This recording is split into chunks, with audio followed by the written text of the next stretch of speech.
Hello, hello. If you'd please take your seats, we'll start our service.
Good morning and welcome.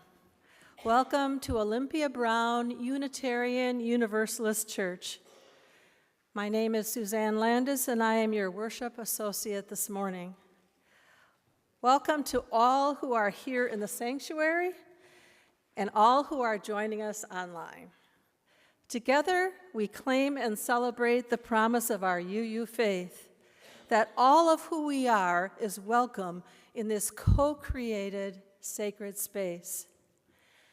As we gather, we remember that our mission as a church is to be a community of hope, one that challenges us to transform ourselves, promote love and justice, respect all faiths, and shepherd our planet. Together, we journey toward wholeness by working to build a diverse, multicultural, beloved community. And as a people committed to the work of justice, we covenant to dismantle racism and all forms of systemic oppression. This month's worship theme is presence. In the words of Elena Westbrook, in a world ravaged by violence, by hatred, by conflicts that seem eternal and insoluble, sometimes the only thing we can do is be still for a moment, to remind ourselves what is real. The sun that rose this morning, the dirt under our feet, the air whispering in and out of our lungs. This hour, let us try just to be present in each moment as it unfolds. May it be so.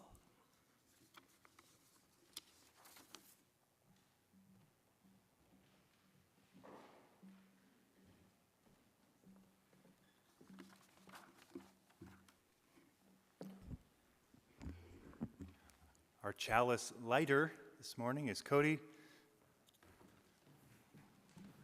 Come on up and make it happen.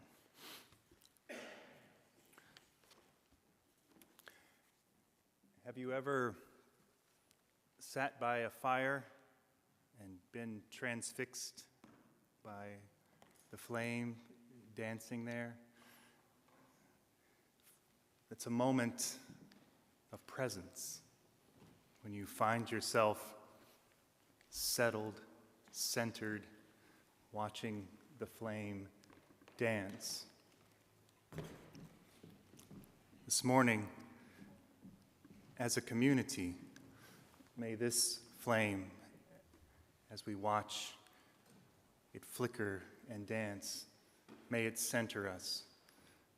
May it draw us together, present here, together. Hear these words about longing for presence from John O'Donohue. Somewhere deep in the soul, our longing knows that we break through to the eternal when we are gathered in the shelter of presence. These are the moments of deepest belonging. For a while, the restlessness and hunger within the heart grows still. The sense of being an outsider, a stranger here, ceases.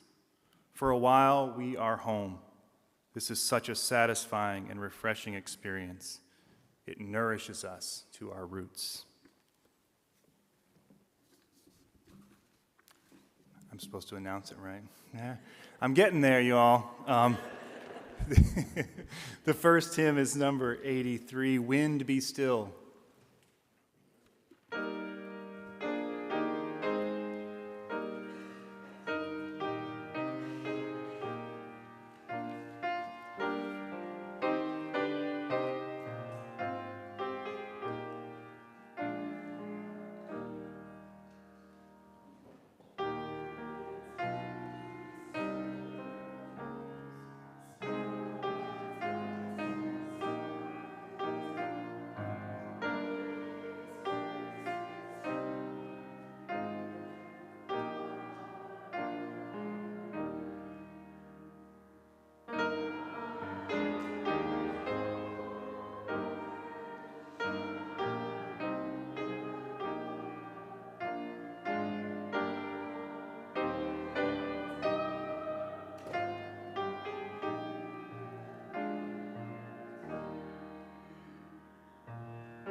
And now it's time for the message for all ages.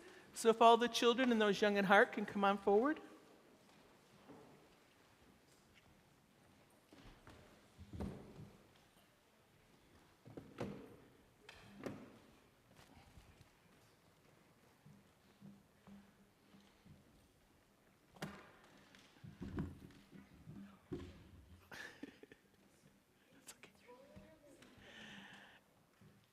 So this morning, I'm going to read you the story, What Does It Mean to Be Present, by Rana Diorio.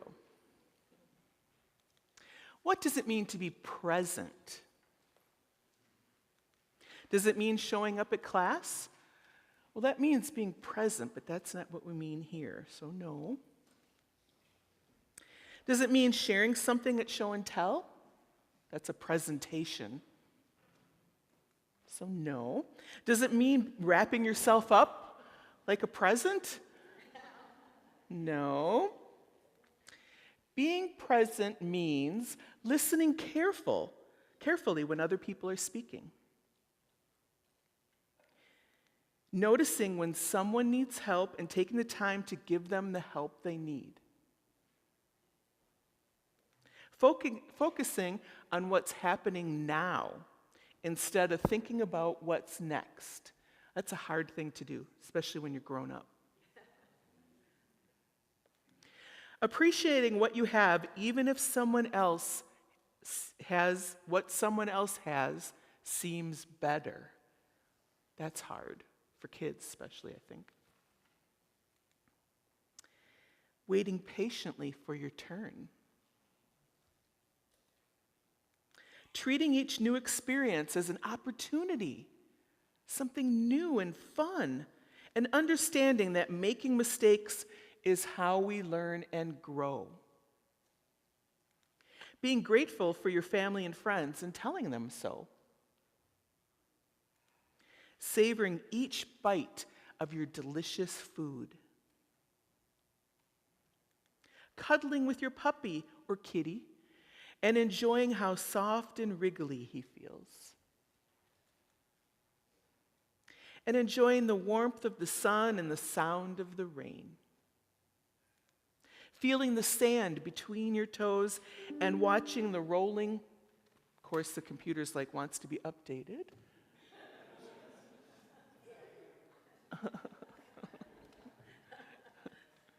It's nice that I can just do that. When we were at the other church, I had to get up, go across the room.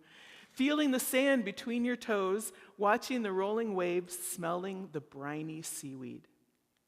Listening to the cawing seagulls and tasting the ocean's salty spray. Allowing the rhythm of your breath in and out to make you feel peaceful. Closing your eyes and being still enough to hear your inner voice.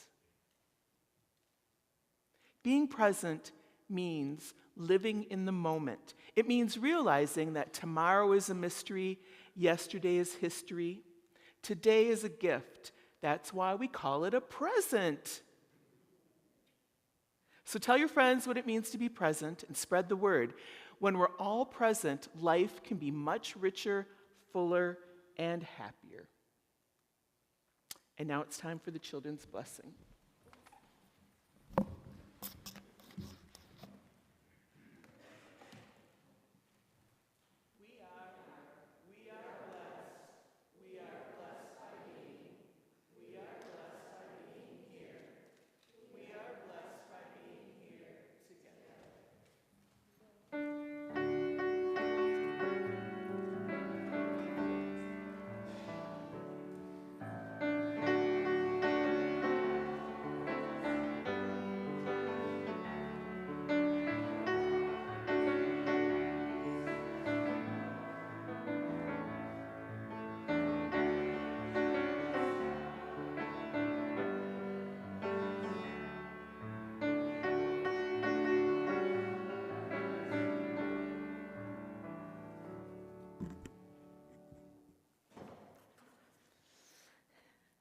There are many ways that we give to the life of our church, and our monetary offering is just one of those ways.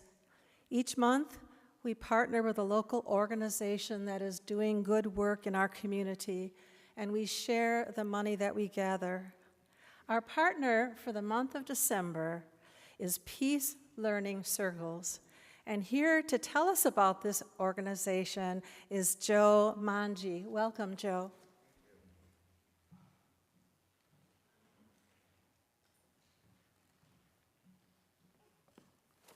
Thank you, everyone. Thank you to Pastor Darren and Mary Beth and Suzanne, my old friend Teddy back there. We're Peace Learning Circles, and we teach practicing peace strategies in the schools in Racine and Kenosha, grades usually 3, 4, and 5. This is our 19th year. We did 100 workshops last year. We're under the radar. We don't advertise. We just go where we're needed. So I want to thank you so very much in advance. I came early because that's what you're supposed to do. Everybody who came in at the south entrance welcomed me. was kind, thoughtful, made me feel at home. When I was principal in Kenosha and superintendent, I always had this to say to teachers, to everybody who worked with the school district. There have been times when you didn't have any time, and yet you took the time. There have been times when you had enough cares of your own, and yet you cared. There have been times when you had given all that you had to give, and yet you kept on giving. Thank you, Olympia Brown, for making a difference in the life of so many human beings and students. The fact that you had young children up here speaks volumes of your generosity and kindness. So I see lots of smiles. We always ask our students, where's your crinkle? When you smile, you have a crinkle here and a crinkle here. So who's got the best crinkle in the church right now? You're all crinkling. Thank you. We teach teamwork. We teach respect for diversity. We teach resiliency, positive mindsets, mindfulness, working together, inclusion. Inclusion is a big deal at schools at the elementary level because we see kids being shunned at recess or in the cafeteria, and so we have to provide strategies to work through that.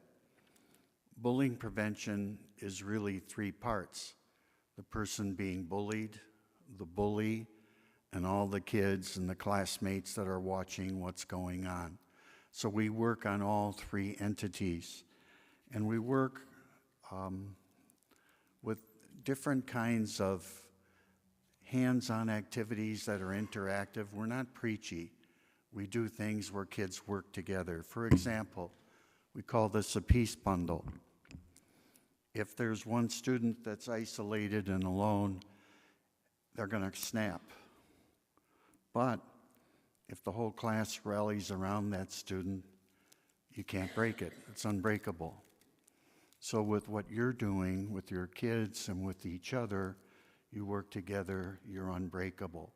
So we have all kinds of strategies that emphasize that. Every student gets a peace and kindness bracelet. In Kenosha, January is Kindness Month or Kindness Week, honoring Dr. Martin Luther King. So we put together over 1,000 of these. They're bracelet kits. There's 14 beads, heartbeats. So students put them together in class and they have a peace and kindness bracelet. There's 14 beads.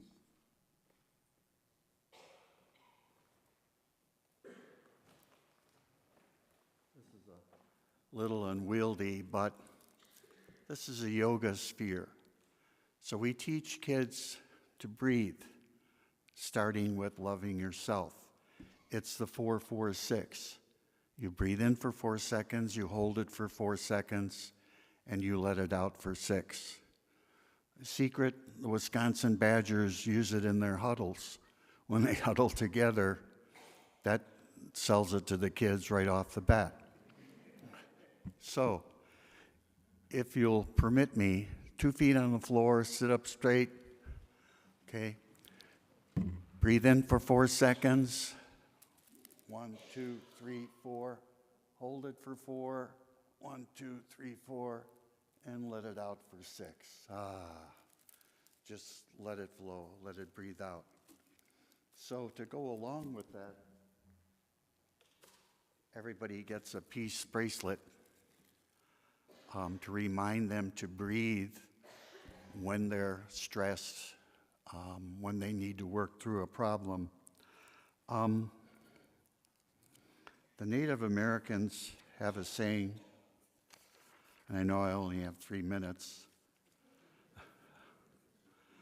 The circle, that's us. The circle is a sacred symbol of life. Individual parts within the circle connect with every other, and what happens to one and what one part does affects all within the circle.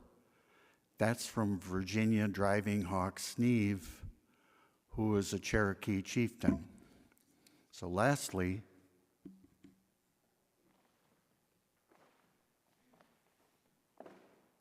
November was Native American Month. Every student receives a white feather. In 1846, the Cherokee and Choctaw nations heard about the Great Famine in Ireland. Over 1 million people had been starving to death. I don't know how the Cherokee Nation heard this, but they did. So they collected $700 from all of the tribes, and they traveled across the USA, across the Atlantic Ocean to Cork County, Ireland. And they gave the Irish people the $700, which is probably several million in today's terms. It awakened England, the USA, Germany, France, Italy. Everybody came together and stopped the famine. Nobody else died. So to honor the Cherokee Nation, the Irish people of Cork County, Ireland, have erected the Kindred Spirits Monument. It's 9 silver feathers in a monument in Cork County. They gather together every year and celebrate. I don't know if that's taught in our history books, but it's an example of what you are doing here, of reaching out to people. Kids need help, and they need it now. So that's what we do, and we're very, very appreciative of what you do. But just your smiles, just your kindness. You don't know who I am. I'm sitting outside the south entrance, and everybody's welcoming me. That's pretty cool. So thank you for all that you do. We sure appreciate it and wish us well. We did 100 workshops last year. We're up to 32 already, and it's just the first week in December. So thank you guys, we appreciate it. Take care.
Part of being in community is sharing our lives with one another. When we gather, we bring with us the joys and the sorrows that are on our hearts, and being here reminds us that we do not hold them alone. This morning, you will have 2 opportunities to share your joys and your sorrows, either out loud at the mic or by lighting a candle. If you would like to speak your joy or sorrow, you will be invited to come forward first. When spoken joys and sorrows are complete, those of you who wish to light a candle will then be invited to come forward. Just a reminder that our service is streamed online, So when sharing at the mic, please be sure that your joy or sorrow is one that you are comfortable sharing with the larger community outside these walls. So if you have a spoken joy or sorrow, please come forward at this time.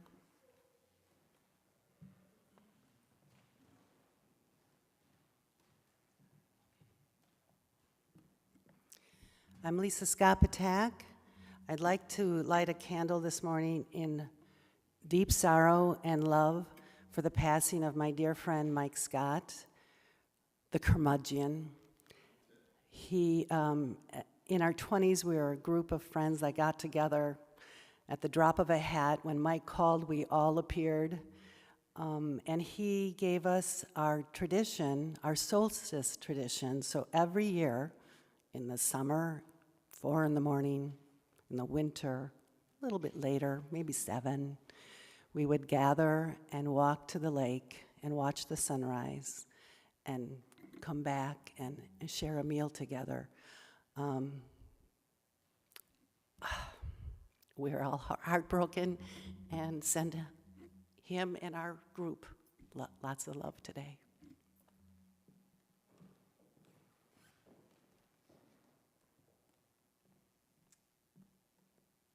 Just as I was getting over the death of my grandson, my niece died, and Wednesday I went to her funeral. She was 60 years old, died of liver cancer in 2 weeks.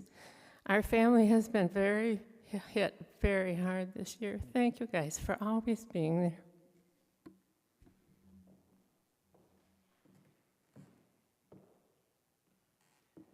I just want to share a joy that kind of unexpectedly, my dad went in for bypass surgery on Tuesday and is on his way home today.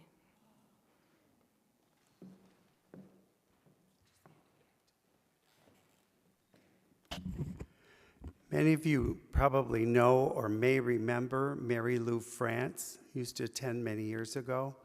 She passed away on Monday at the age of 96.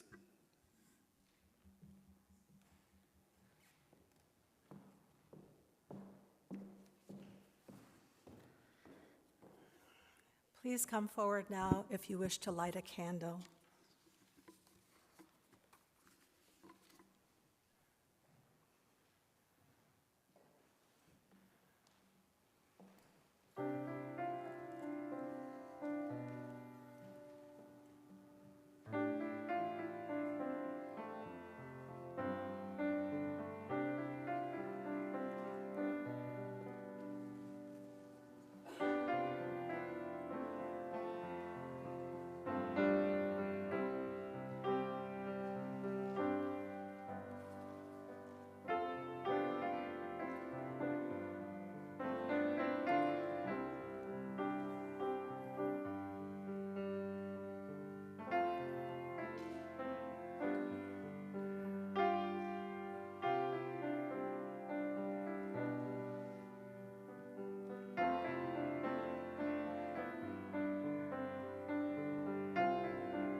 We will light one more candle for the joys and sorrows that are on the hearts of our beloveds online, and for the joys and sorrows that remain unspoken in the hearts of those in this gathered community.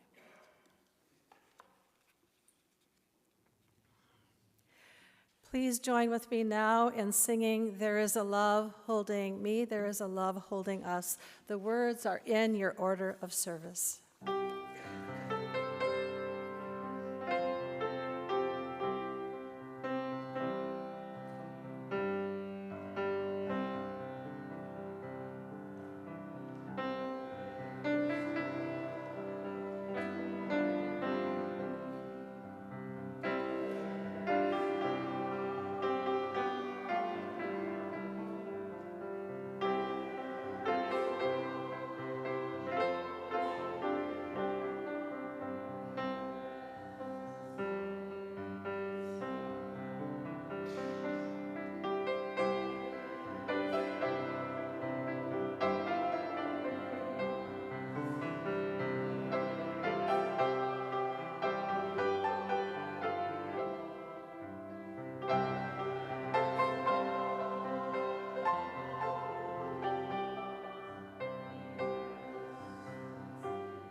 Good morning. Some of you have seen me leaving the other service in my Advent stole and have complimented me on it, so I thought I would wear it for everyone, just because I only get to wear it 4 Sundays out of the year, and so if I get a double dose, that counts for something,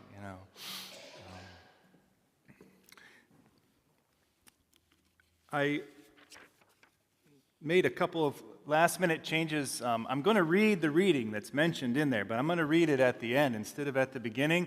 I gave you all this image. I hope you have a copy of it, maybe, or had it somewhere.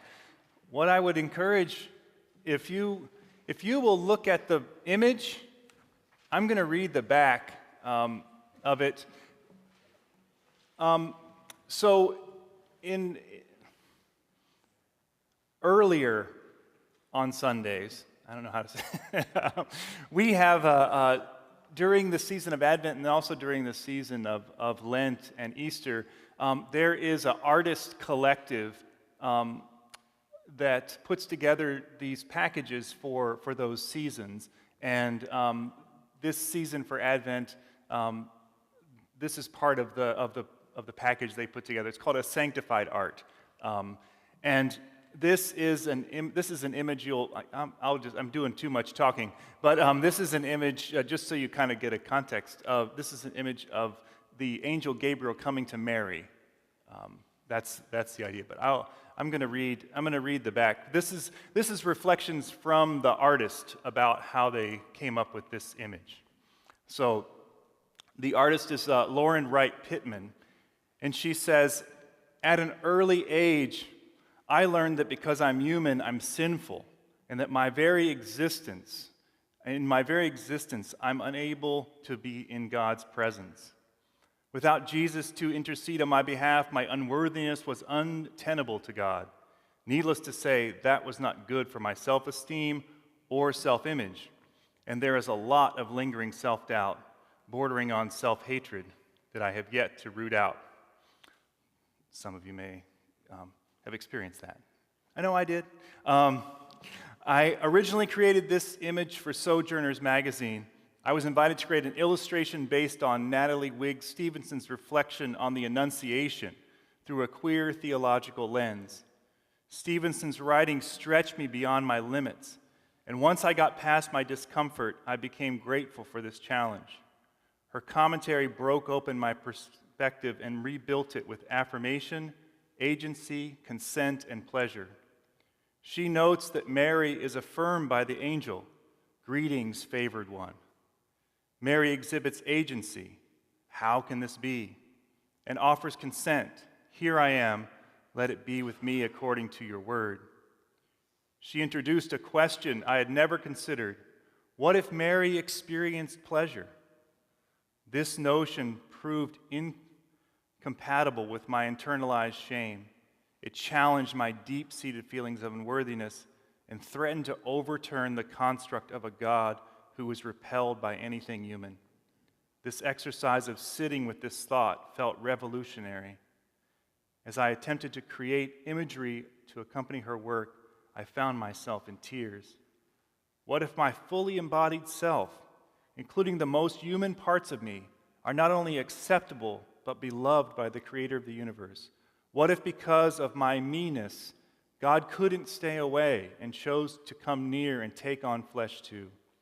As I drew, I felt a few steps closer to accepting the steadfast, limitless, unconditional love of God that I claim to believe in, but have yet to fully receive. What resulted was an image of Mary and Gabriel in a warm, intimate embrace. Mary has peace. Mary has a peace to her that is like a wave of relief over her whole being. A kaleidoscope quilt pattern surrounds them and patterns Mary's clothes. If we could open ourselves up to receive the incomprehensible love of God, maybe we would constantly feel wrapped up in a soft, cozy, lovingly stitched together quilt. Favored one, God delights in you, every single bit of you. Never forget, you are a blessing. I wanted to focus on this image because I think there is in it such a clear image of presence.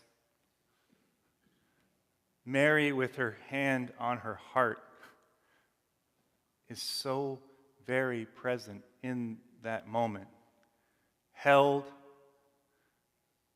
by the angel, held by the person holding her, whoever that may be. She is present. She is held. She is loved. And I don't want to, I'm not going to go into the whole Bible story, recognize my audience, this. I see that, some of the nods, some of the shit. But the important thing about this image of Mary, so present, so at peace, so held, is that if you know from the scripture who Mary was, she was like many of us who are not quite sure of their place in the world, are confused about what's going on around them, living in a world of oppression and insecurity,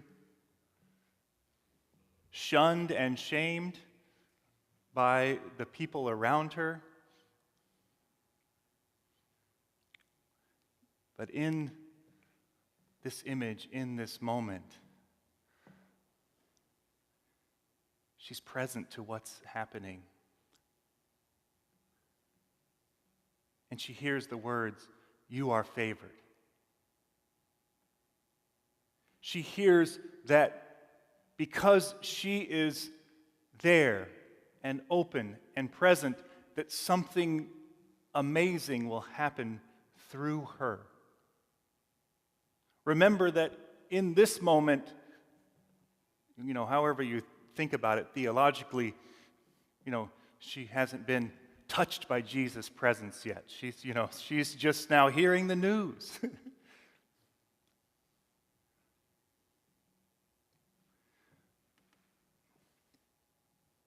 And I love the way she's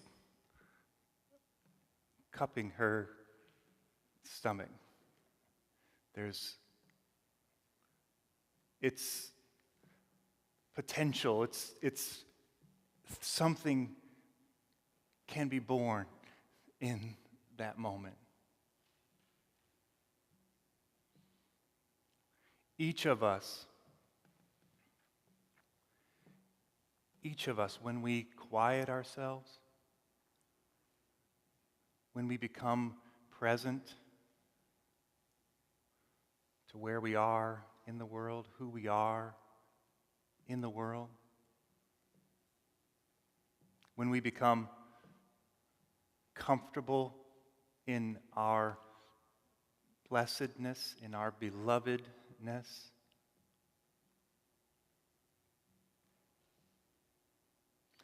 that is the place where we can begin to be the people that have healing born inside of them. The image of Mary is of one in my tradition that bears the healing of the whole world. And for each of us, it is a similar thing. We each, when we become present, when we become home to ourselves, we find out that in us, right here, right now, is a capacity for healing. Not only to recognize ourselves as loved and worthy and good, but to be people who can bring healing to others and to this world. Coming to presence. Returning right here, right now, to who you are, who you were meant to be, is the beginning of your healing and your capacity to heal.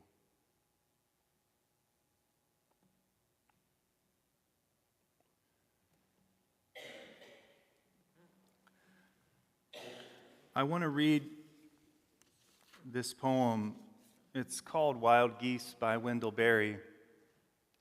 And I don't know how many of you are familiar with the Celtic tradition, but in the Celtic tradition, the Celtic Christian tradition especially, in many poems and songs, the wild goose actually becomes an image for the divine. Over and over again, this image of the wild goose flying is kind of like what we would think of as the dove, as the spirit, but the wild goose. When you see the wild goose pass by, you imagine the divine. But hear these words of Wendell Berry. Horseback on Sunday morning, harvest over, we taste persimmon and wild grape, sharp sweet of summer's end. In time's maze over fall fields, we name names that went west from here, names that rest on graves. We open a persimmon seed to find the tree that stands in promise, pale in the seed's marrow. Geese appear high over us, pass and the sky closes. Abandon, as in love or sleep, holds them into their way, clear in the ancient faith. What we need is here. And we pray, not for new earth or heaven, but to be quiet in heart and in eye clear. What we need is here. In a minute, I'm going to invite you to, I'm going to invite you to listen to Brian because I'm not going to lead you in singing anything. That would be my last invitation. But it's a simple chant based on this poem that just repeats, what we need is here. And I hope that you will take it as a reminder, again, that when we are present, when we're here, when we are present in our belovedness, when we are present in who we are meant to be. What we need is here. What we need for ourselves, what we need for the healing of each other and for the world is here.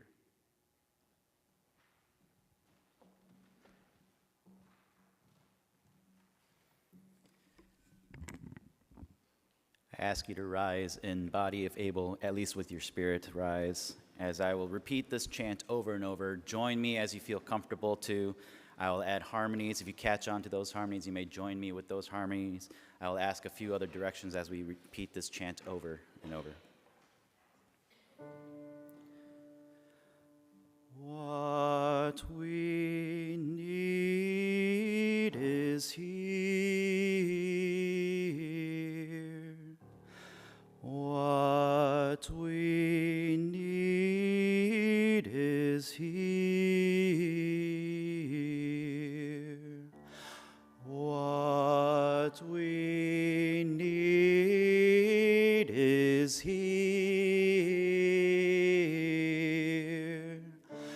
What we need is here. Keep going.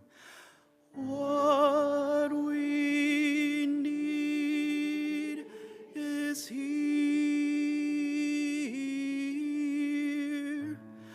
What we need is here.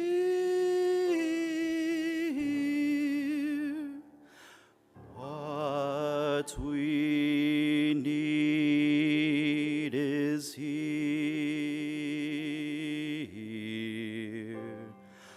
What we need is here. Say it softly to yourselves in reflection. What we need is here.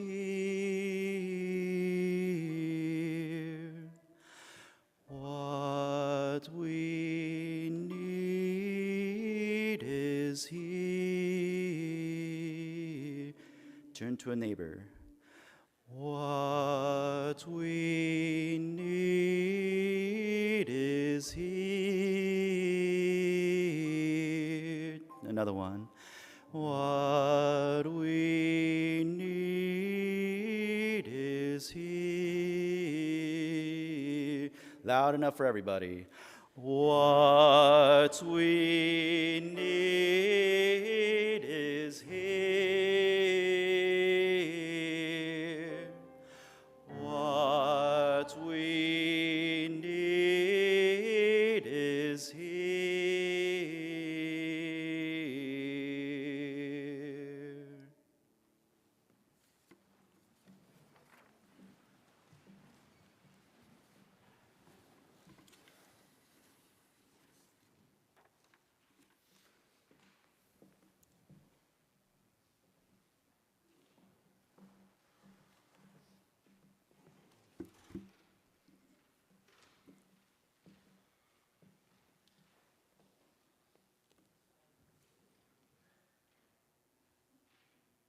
With this flame, we have. Did I turn it on? Dun, dun, dun.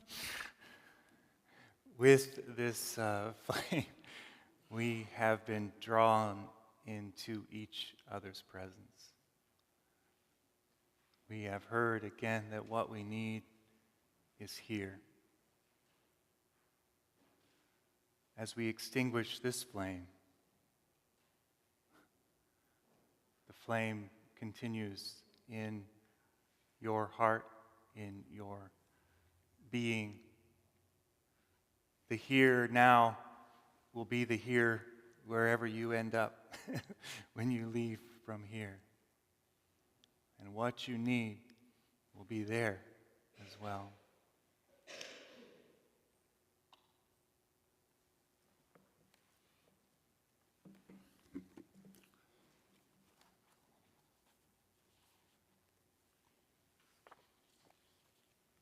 Hear this blessing. May you awaken to the mystery of being here and enter the quiet immensity of your own presence. May you have joy and peace in the temple of your senses. May you receive great encouragement when new frontiers beckon. May you respond to the call of your gift and find the courage to follow its path. May the flame of anger free you from falsity. May warmth of heart keep your presence aflame, and may anxiety never linger about you. May your outer dignity mirror an inner dignity of soul. May you take time to celebrate the quiet miracles that seek no attention. May you be consoled in the secret symmetry of your soul. May you experience each day as a sacred gift woven around the heart of wonder.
I stole that from first service, so.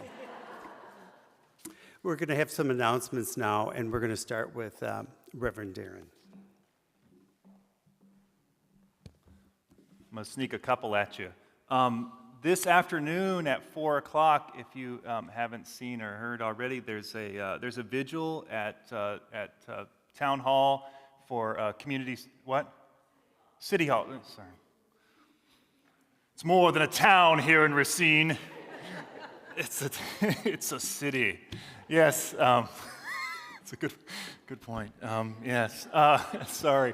Yes, it's City Hall at 4 o'clock. Community safety is sponsored. So like John Tate and that group out of there. So I invite you to join in that vigil. The other thing I'd like to announce is I'm going to hopefully get corrections if I say anything wrong. On Saturday, the 21st of December at 12:30. 12:30. Here at the church, we'll be hosting someone who is kind of close to our Racine Coalition for Peace and Justice. His name is Malik. He used to run Chubby's, if you know where that is. But all of his family is from the West Bank, and he was recently there a few weeks ago or a month ago, and he's returned, and he's just going to offer us some reflections about what he saw, what he experienced, and then kind of more generally what's going on. So that's the 21st of December at 12:30. I think it's going to be right here. Yeah. There will be snacks, and it would be like a good, like we didn't want to have a full lunch, but, snacks. So there'll be, it's like not quite a lunch, but snacks. All right. What's that? Will it be on Zoom? Pete will probably record it, though, and you could probably watch it later. Yeah. If you need to reference the monthly unifier email, there is a link in each Sunday's email that will take you to it. The deadline for paper raise right orders is December 15th, in time for Christmas. And Jody Spencer, right there, has some updated forms if you need a paper form. Next Sunday, Reverend Dr. Tony Larson will be here.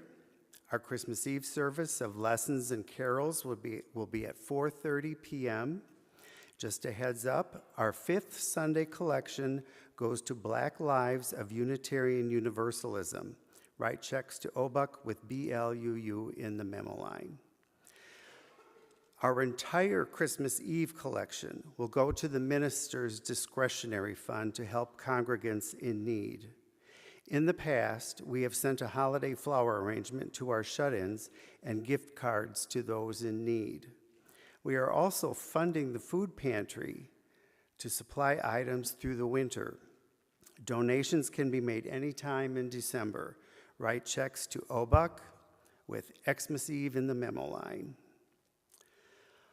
All members and friends were sent an informational email on Tuesday about our search for a developmental minister that will begin in January.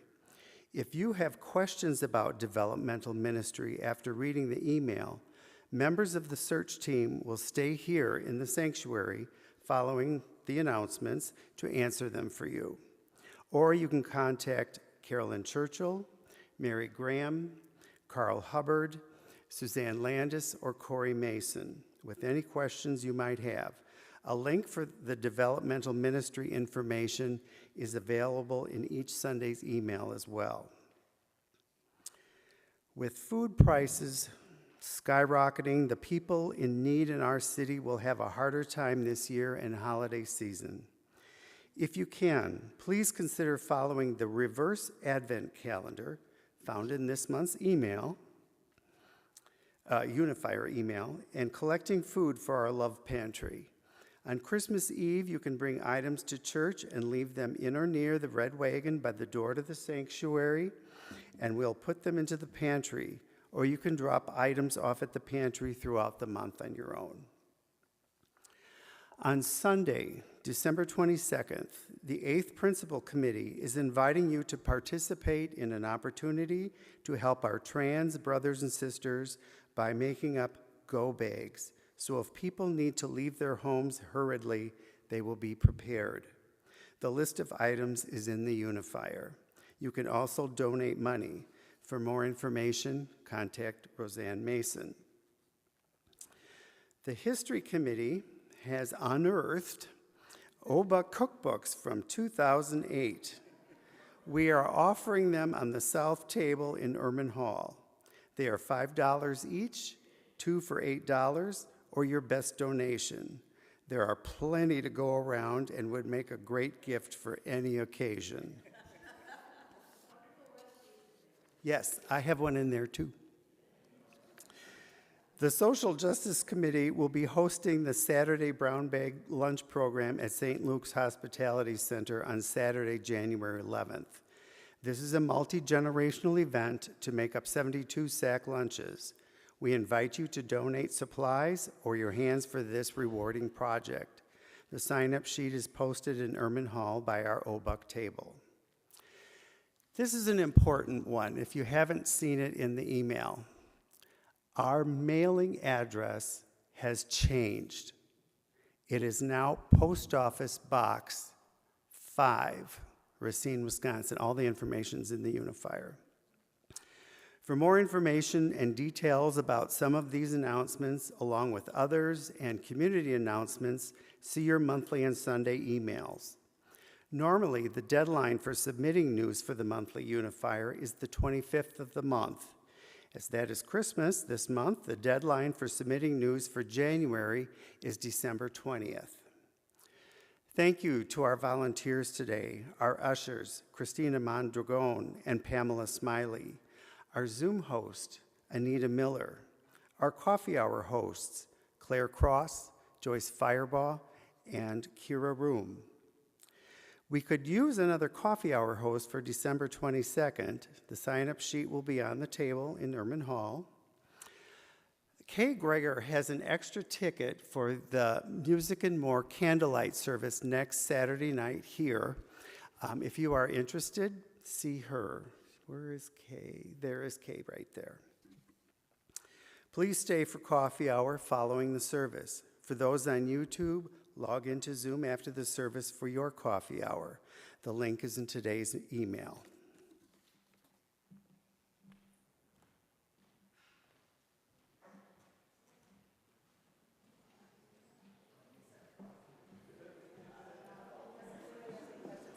My apologies to all of you out there that I made an image that I forgot about until the morning, so you might have missed it. I'm sorry. If you have questions about developmental ministry, you're invited to stay, and we will be standing up here waiting to answer your questions.